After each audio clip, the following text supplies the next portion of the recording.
জিনিস পরিষ্কার করার মতোই ধুয়ে মুছে যদি মানুষের মনটাকে পরিষ্কার করা যেত তাহলে কতই না ভালো হতো। অ্যাটলিস্ট আপনার চারপাশে যে বা যারা ঘুরছেন মুখে মধ্যে অন্তরে বিষ তাদেরকে আপনি নিজ দায়িত্বেই পরিষ্কার করে নিতে পারতেন। যদিও বা সে দায় আপনার নেই, কারণ আপনি ভালো তো জগতই ভালো। আসসালামু আলাইকুম, জুম্মা মুবারক। আমি শারমিন লতা বলছি ঢাকা থেকে। আপনারা দেখছেন আশালতা লিটিল ওয়ার্ল্ডের আরও একটি নতুন ব্লগ।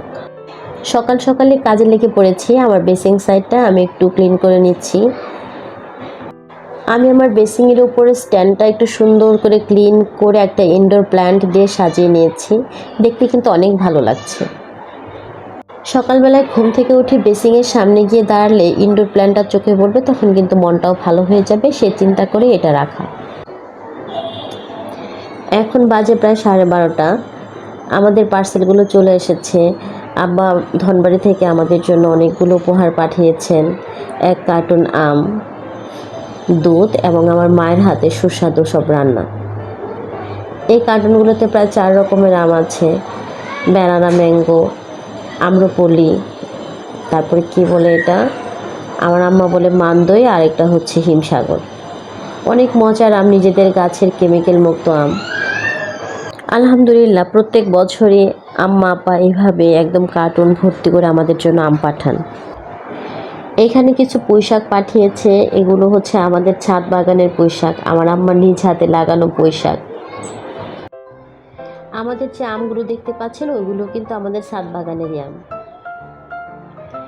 এখানে আরও 10 লিটার দুধ পাঠিয়েছে, একটা আমাদের জন্য আর এটা হচ্ছে আমার শ্বশুর শাশুড়ির জন্য। আমরা যখন ঈদে বাড়ি যাব তখন ওনাদের জন্য নিয়ে যাব।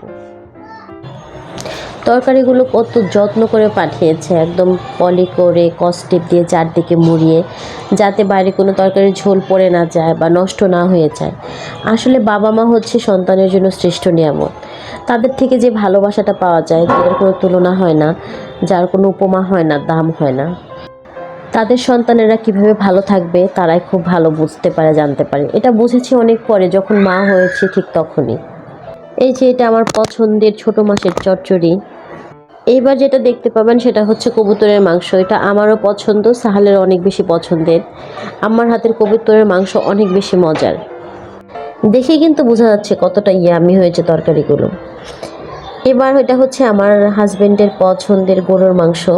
আমার আম্মার হাতের গরুর মাংস তার অনেক বেশি পছন্দের। তার নাতির জন্য কিন্তু আছে। এটা হচ্ছে সাহালের জন্য মুরগির মাংস। ও হচ্ছে গরুর মাংস খুব একটা খেতে পারে না, শক্ত মাংস। তাই আম্মা ওর জন্য স্পেশালি একদম ঝাল কম দিয়ে আলাদা করে মুরগির মাংস রান্না করে দিয়েছে। এটা হচ্ছে আমার যেহেতু শরীরটা খারাপ, তাই আম্মা এরকম 4 রকমের তরকারি রান্না করে পাঠিয়েছে, যাতে আমার 1-2 দিন রান্না করতে না হয়। এবার কার্টুন থেকে আমগুলো বের করব, বের করে আরেকটা জায়গায় আমগুলো ভালো করে ঢেকে রেখে দিতে হবে, যেহেতু আমগুলো কাঁচা। এদিকে ওই জন্য বলতেছে আম বের করে। ম্যাঙ্গো তার অনেক বেশি পছন্দের। I like mango. আসলে ভালো জিনিস সবাই খুব পছন্দ করেন, আমারও ম্যাঙ্গো অনেক বেশি পছন্দ। এই 4 রকমের আমের মধ্যে আমি যে গাছটা লাগিয়েছিলাম সেটা হচ্ছে ব্যানানা ম্যাঙ্গো। এটা আমি ছাদে লাগিয়েছিলাম। পুরাপুরি 1 বিঘা আমটা হয় একদম পেঁপের মতো, বাটটা একদম পাতলা, অনেক ইয়ামি একটা আম। আপনারাও চাইলে ছাদ বাগান করতে পারেন এই ব্যানানা ম্যাঙ্গো দিয়ে।